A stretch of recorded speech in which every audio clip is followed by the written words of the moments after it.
Hello there, ladies and gentlemen. This is Mr. Finley, and this is a short video on the comedy of manners. Now, as you already know, coming out of about 1660, we had the Restoration comedy of the upper classes, and that was joined in about 1760 during the Industrial Revolution with the melodramas of the middle and lower classes.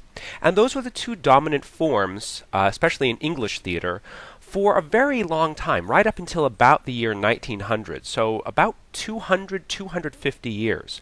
And these forms, of course, don't stay the same over 200 or 250 years. They're going to change and evolve. And so we're going to be looking at them as they existed at the end of that time period, right around the year 1900, the turn of the 20th century. So as you well know, at the turn of the 20th century, we also have these other forms coming in. Realism, which is what we deal with mostly nowadays because of Henrik Ibsen, and all those other Ibsens that came from Strindberg. You remember that from last year in theater history. And we'll talk about all those things moving forward. But we're going to be looking at comedy of manners to deal with style, because it is the natural evolution of Restoration comedy and melodrama, which are two very highly stylistic forms of theater, and it's a little bit more accessible to us. So what do we mean by comedy of manners? Well, a comedy of manners, like melodrama and like Restoration comedy, it deals with class structure and status. Like Restoration comedy deals with fashion. Like melodrama, there are very elaborate plots with happy endings. But even though it uses these things, it also makes fun of them. It pokes fun at these things. So while we have lords and ladies with, very upper crust British accents and being very concerned with the right way of doing things and what the fashion is and what is and is not fashionable, it also makes fun of those things. The language is self-consciously elevated and elaborate. Just like in Restoration comedy, people are judged by the sort of language that they use, and they show off their intellect. But again, we've been doing this for about 200 years, so by the time we reach comedy of manners, we're making fun of the fact that people are speaking in that very elaborate, self-conscious way. And so the speaking isn't naturalistic at all, but we're sort of poking fun at how uptight and pretentious and elaborate these folks are. And the plots very often hinge on the polite or socially acceptable way of doing something versus what would actually be effective or actually moral and the right thing to do. So there might be an action that is clearly the right thing, but society says, oh no, that's not fashionable, no, that's not the right thing, that's not polite, that's not acceptable among our class of people. And that's where the humor comes from, this tension between what is obviously the correct thing to do versus what is desired by the very fashionable upper crust society at that time. So this is a natural evolution of that comedy in Restoration comedy dealing with status and class and wit. And so we see the term comedy of manners being applied sometimes to those Restoration comedies.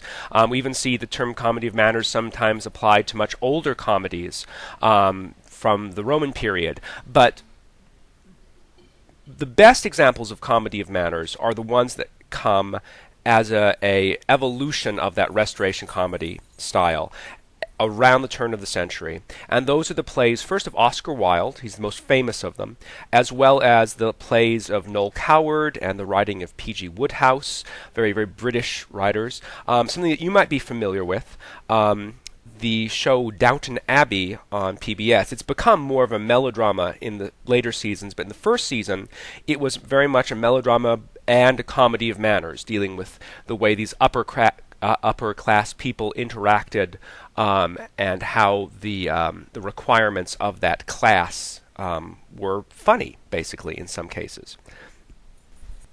So the most famous writer of the comedy of manners was this guy named Oscar Wilde.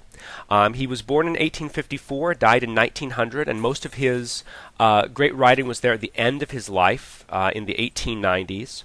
Died at 46, rather unfortunate. He is the most famous author of these comedies, and his comedies are very, very funny, and he sort of established the form. He was known for his very elaborate lifestyle and this very elaborate aesthetic. You can see him there with the sort of poetic gaze and the weird wavy hair and the giant fur coat. All of those sort of extreme fashion ideas that we think of in this Victorian period very much stem from Oscar Wilde, who of course was building on the fascination with fashion from the Restoration period, 200 years before. So he was both an object of fashion, but he also poked fun at it in his plays. So Wilde's writing, the first thing of note that he wrote was his novel, The Picture of Dorian Gray, in 1890. He'd written versions of children's stories before that are quite good, and some poetry as well. But he made a real splash with The Picture of Dorian Gray, which is a novel, and then he switched primarily to writing plays, all of which are these, or at least most of which are these comedy of manners, and are really excellent examples of it, with these melodramatic plots, lots of plot twists, but things working out in the end, but where fashion and society and what your class could and could not do become the subject both of the plots and a subject of laughter as well.